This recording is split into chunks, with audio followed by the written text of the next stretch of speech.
Alright guys, this is firing test number 2.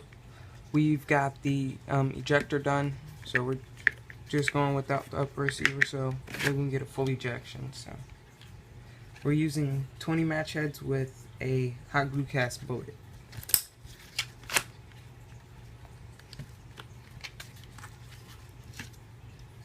And we're shooting at that little cardboard thing above.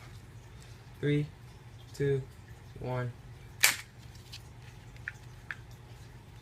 Go and try a second time. 3, 2, 1. Woo! So, the bolt blew back. Let's go and put it down. The bolt blew back this far. Practically completely. So, still no ejection. The hammer spring is just too strong. So, let me show you guys this. It got stopped on the hammer, and I just think that's because the hammer spring is just a bit too strong. So let's go and take that out. Another hot bullet. So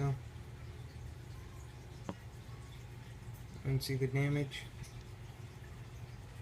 Punctured primer cup again. Like I said, I need to start making aluminum primer cups, so I'm not puncturing them. But yeah, firing test number 2. Alright guys, and now I'm showing you the aftermath. So this is kind of what it did to the cardboard. So yeah, thanks for watching.